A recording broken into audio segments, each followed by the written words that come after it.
Hello, you wonderful people, and welcome to another episode of Not Too Comic Book.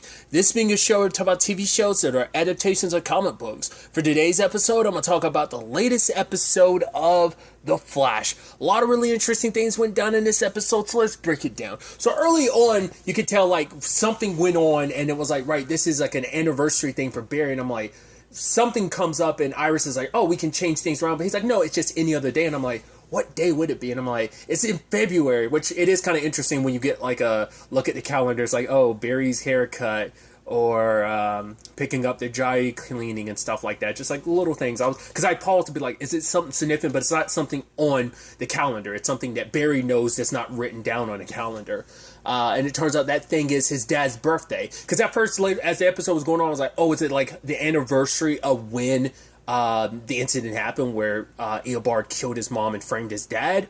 Or, because at first I was also thinking, is it the anniversary of Crisis or something? Because I was like, if I remember correctly, didn't Crisis go down in February? Coming at early February, timeline wise, of 2021. No, 2020. Was that 20? Yeah, that was 2020. I think so. Yeah, it was. I'm blanking a little bit. But I'm like, yeah, no, it was 2019/2020. Yeah, but I still think it was God, I'm terrible with dates in my head. Yeah,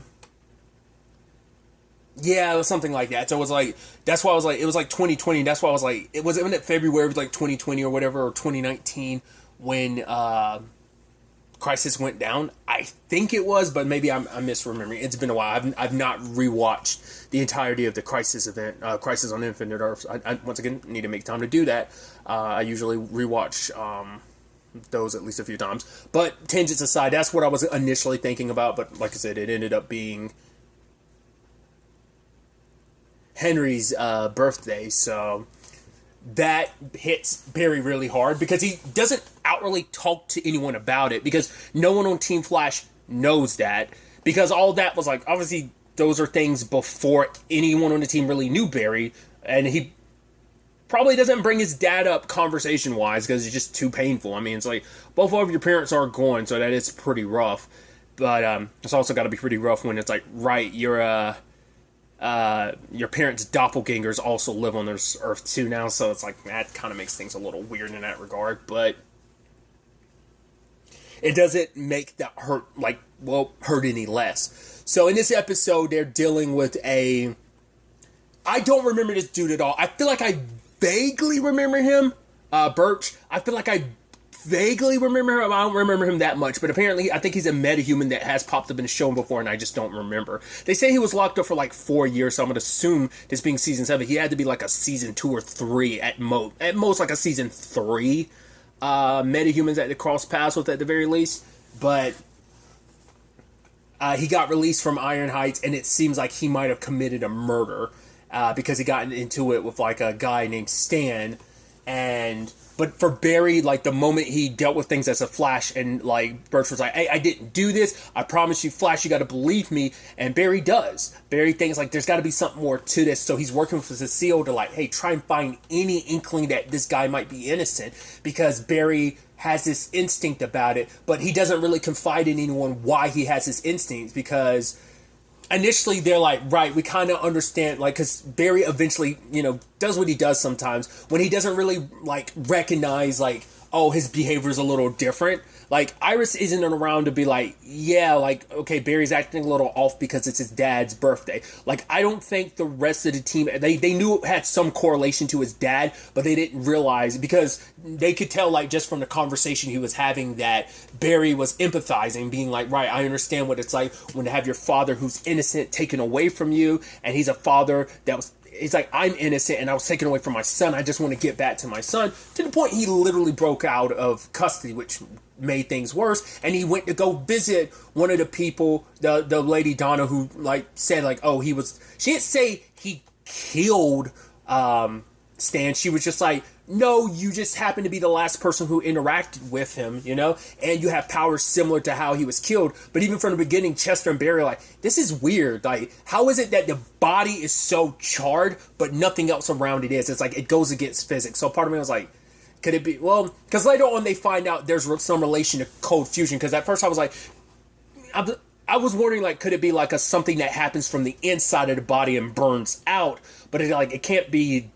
Well, I don't know, it's interesting because remember, like, when Stan grabbed the stool when he was putting it up, his hand got burned. So I was like, okay, so that's heated up or something, right? But I guess maybe it's more so like it happens underneath the skin, like I said, inside the body and kind of expands out. But I feel like even if it did that, normally the fire would still be burning through. How heated and how charred the bodies are, there would be a burn through, like through the floor or something regardless. But there's nothing. Whatever it is, it's stopped at the body. So it's like, right, that's not how fire would work. It would still spread, especially a fire that burns that hot, that strong. It would have, especially when the body hit the ground, it would have eventually done that. So it begs the question, how is that possible? So, and nothing looks like it could correlate to Birch's power, because later on they find out that his power, he absorbs heat, not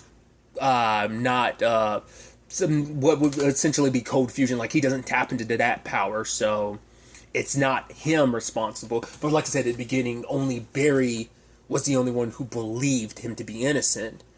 And I do like that it's kind of like, oh man, every time you turn around, it seems like he might be guilty. But looking at what he's actually doing is like, right, you are going to clear my name saying that I'm the one responsible. I guess like he scared Donna and then he left afterwards to be like, all right, now go tell the cops that I had nothing to do with it. And she was going to be like, fine, I'll do it. I swear, just leave me alone. And the moment he left, she was killed afterwards. So sadly, Birch wasn't willing to just wait. He could have, like, brought Donna, like, he could have done a lot of stuff, but, like, he is very hot-headed, and it's just, like, he kind of lets it get the best of him, and obviously that does not correlate well with his ability. In fact, it kind of heightens that more. But he wanted to just get to his son. It's like, there would have been easier and better ways to handle that, but he wasn't thinking clearly. It's like, he's driven purely by his emotions, like, I need to get back to my son. Because his son already kind of like, oh, you're a loser, you're pathetic. And he's like, yeah, you're right. And he's very self-deprecating, and he's putting himself down because he doesn't want to fight back against what his son says. Because he's like, you're right. You have every right to be pissed at me. Because we learn a little bit more about his mom's been in and out of their son's life, and him going to prison for as long as he did. He was like, it wasn't just me in prison. Like, Harold basically had to live almost like he was locked up with me as well. So it's like, he wants to make up for that time, and he was trying to, and this could set it all back. He could end up going to jail. Him and his son aren't in a good place. This could destroy any hopes of him and his son having a decent enough relationship. Him, because he hasn't been a father to his son for the past couple years, and he's trying to make up for that.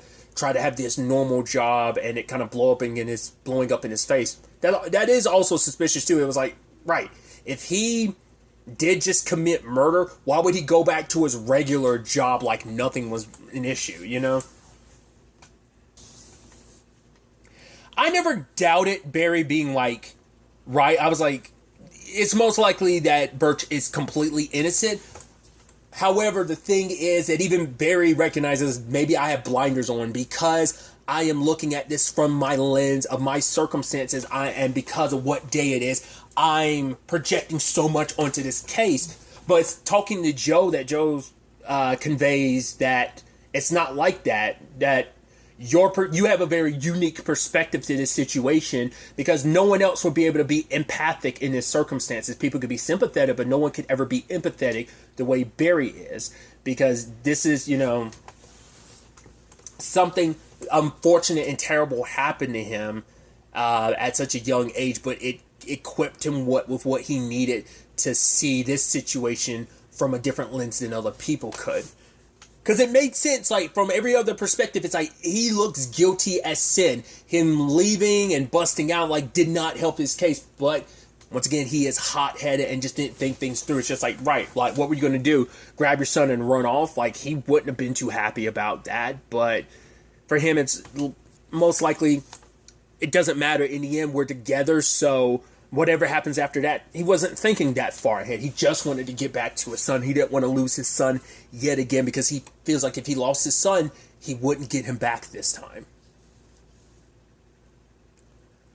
Granted, by the time Barry showed up with the evidence, things had already kind of escalated, and Birch had accidentally jump-started some, like, stuff underneath the city, so combo between Barry and Birch was able to resolve it. I do like that. It's like your power can control like the ground or whatever. And Birch was like, I'm not really big on the science, but if that's what you're selling, like I'll buy it for $1. And Frost is basically like, dude, like your powers emotionally have control over the ground and stuff. So it's like he ended up activating essentially like some volcanic stuff underneath the city. So Barry like cooled down everything down below the ground, but the pressure still needed to be alleviated. So I love that it's in a very metal way with the music playing and Birch just like literally sucking in all of the like heat and pressure that was like shot up into the air was pretty dope. And it's like, wait, I used my power to save hundreds. Like, no, maybe thousands of people, dude, and that was all on you. And in that moment, his son could be proud of him. I mean, granted, you did kind of accidentally start this because you did try. I mean, no one got hurt, luckily enough, not from your escape or your attempt to save your son. So, yeah, but it's still kind of like yeah, you shouldn't have done that. But at the end of the day, him being proven innocent, I guess it's like, we'll cut him some slack with some of this stuff. With some help with the Flash, we kind of avoided some stuff. And probably putting in a good word from the DA, like, he's not a violent criminal. Because, once again, outside of those murders he was accused of, no one actually got hurt in him getting initially arrested or, like, him breaking out or, like I said, trying to save his... to get to his son. So I'm sure all that went towards smoothing things over, like, any, like, charges or anything that might have found its way to him. And luckily his son is old enough to choose where he wants to live, especially... because his dad now can have custody over him, especially considering his mom's in and out of his life. And at the end of the day, Harold decided he wanted to stay with his dad because he saw his dad's like, wow, you use your powers, but you use your powers to save people, to do good. So I think everything's going to work out for them. And Barry's happy for them, but it is going to sting a little bit because you're happy for them. It's like a happily ever after dare, but it doesn't take away the fact is, when you think about when he saw them first, like, hug it out, like, after everything was resolved, it made him think about being there when his dad got released in season 2. And it's heartbreaking because it's like, right, he's gone. Like, all those years you lost together, like, physically being able to be together, it doesn't help that you also had to go through that without your mom, too. And then just to lose them that soon afterwards when it feels like everything's going your way, you have your dad released, everything's good, and just for him to be taken away is, it really sucked. And it's just a constant reminder of he has no happy ending for when it comes to him and his dad. And I guess at the very least, it's that thing of just, because even, Birch was like, yo, what could I ever do to repay you? And he was like, just be a good father to Harold. That's all it takes. Kind of cherish the time you have with your son, you know? You have this second chance to make the use of it. Because the moment Barry got his second chance with his dad, it was so short-lived, you know, so... Because we did get some insight from Joe that basically Barry and his mom, they were throwing a surprise party, like a big party for Henry. It was his 45th birthday, and it was this big thing. Sadly, Henry had to work, and he was crushed by it. So Joe told him, like, even if it's like stale cupcakes or whatever, there's going to be other parties. Sadly, there weren't. That was his dad's last birthday before everything went down. And, you know, any birthdays after that would have been birthdays had to celebrate while he, you know, behind, across from each other in glass without his mom, because no one was going to gather around either two to celebrate Henry's birthday because he was a convicted killer. Like, he killed his wife. Barry was the only one who believed him to be innocent. So that's heartbreaking to know, like, the last birthday party, they couldn't even celebrate fully and be happy about. Barry understood, but it still broke Henry's heart knowing, like, he felt like he let his son down and kind of disappointed him by not being there. And that being the last, like, good time they could have had together, because at some point later on, well, at the very least, his next birthday didn't come around until after Eobard had already killed Nora and he got locked up. It's just, it's heartbreaking, really. But I did like at the end, everyone, like, you know, Cecile, Joe, and Iris sitting there, you know, talking about Henry.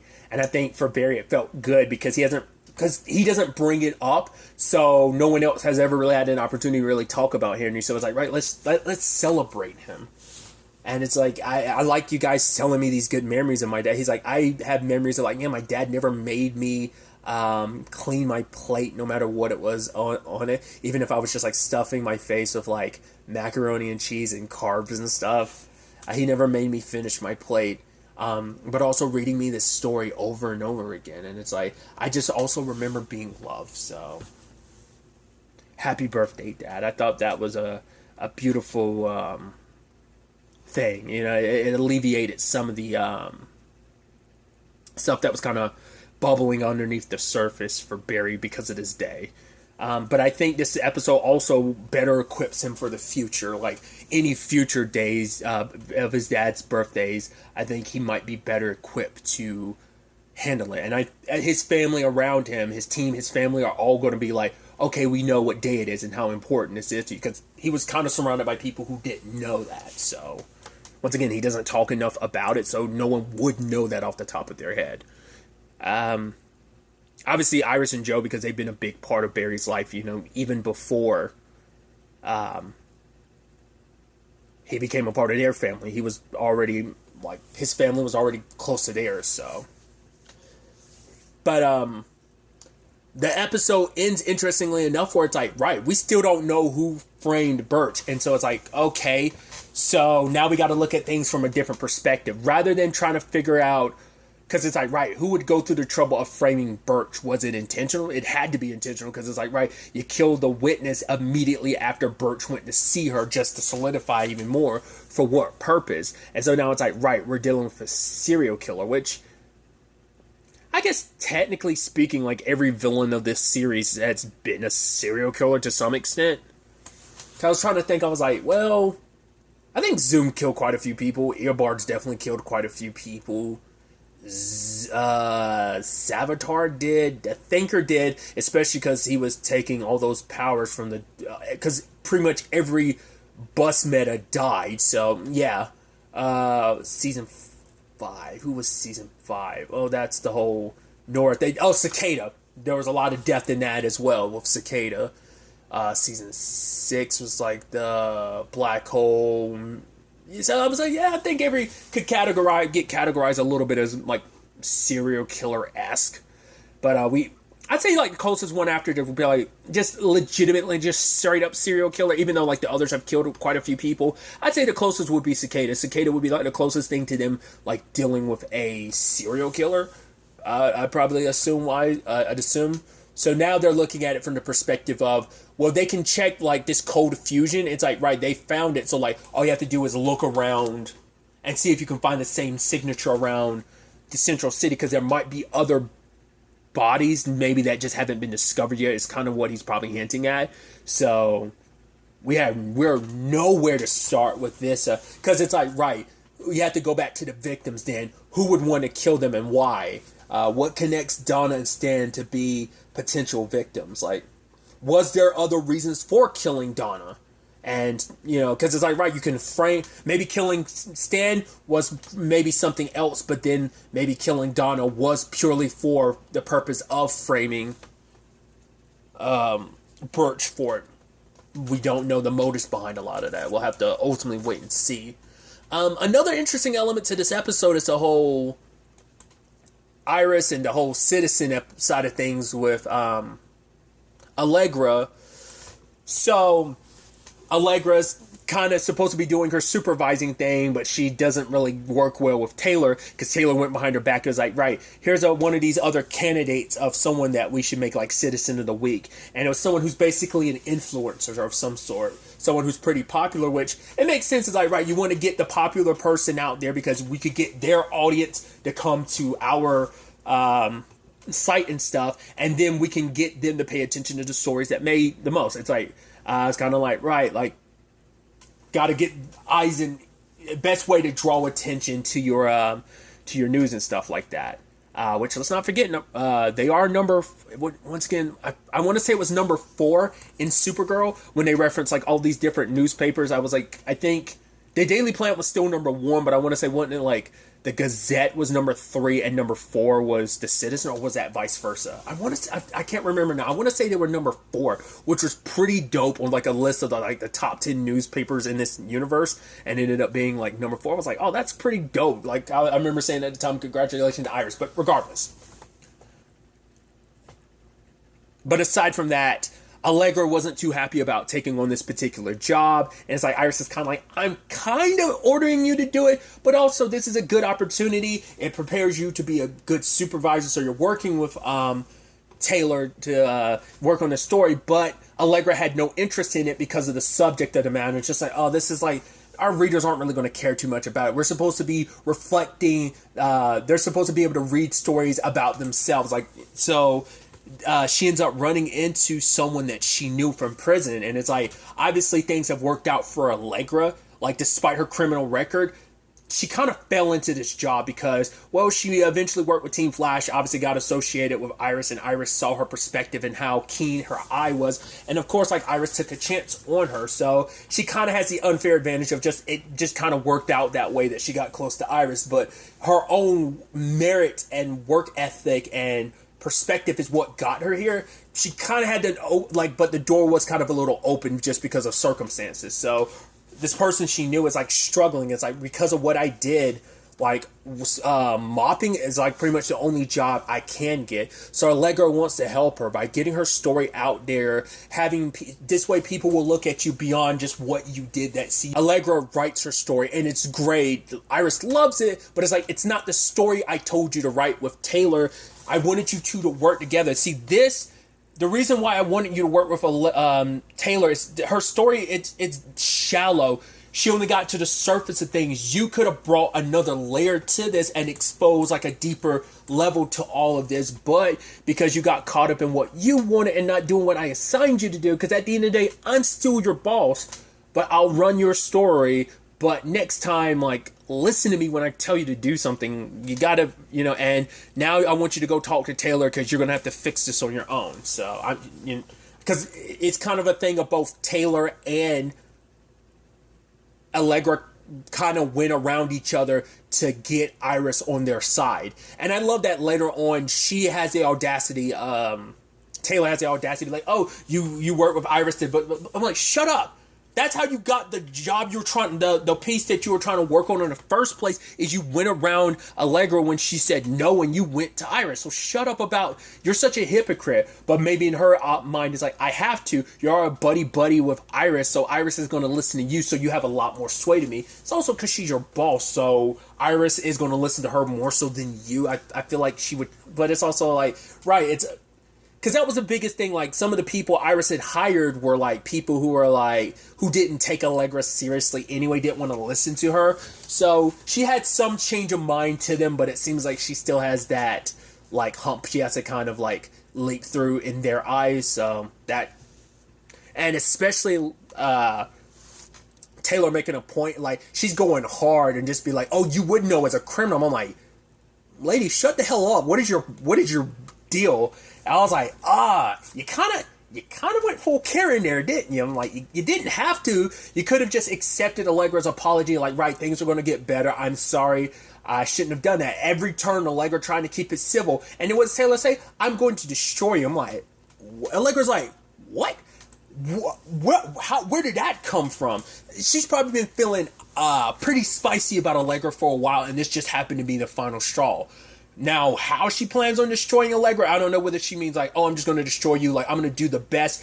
Because it's like, right, your article's going to get run, but it's still my byline is talking blah, blah, blah, blah, blah. I get it. It's a very competitive field. I mean, that's why Andrea was going as hard in the paint at Catco like she was, just trying, because like her business mind is all about, we got to be the best, because they were like 8 out of top 10 or something like that. So I get that mentality, but it's just like, because I think it's also like, there is a little self-centeredness in the sense that Taylor seems to believe she's better than Allegra because of like, I am a journalist first and foremost. I probably went to school and stuff for you, just found your way into the job, which she kind of did, but I still believe she got here by her own merit and perspective on things and her keen eye. Like, she's the one that helped make Iris be able to grow this into what it is. So that's why it's just, I don't know whether it's just, I don't know how to take that threat from Taylor is all I'm saying, because that might be like a literal threat of like, oh, I will destroy you. Like, I'm going to find something to like tarnish your name in some shape or form or something. Or does she plan on tanking the citizen just because like she didn't get her way? She kind of comes off like a spoiled, not kind of, she straight up comes off like a spoiled brat. Yeah, Allegra kind of did her dirty, but I don't think it warrants this type of response. But we shall see where all of that ends up taking us, where all of this that went down this episode, all these developments take us going forward into the next episode. But really, that's all I want to talk about. Until the next time we meet, be happy, be safe, love life to the fullest, and enjoy it. Good day, and goodbye.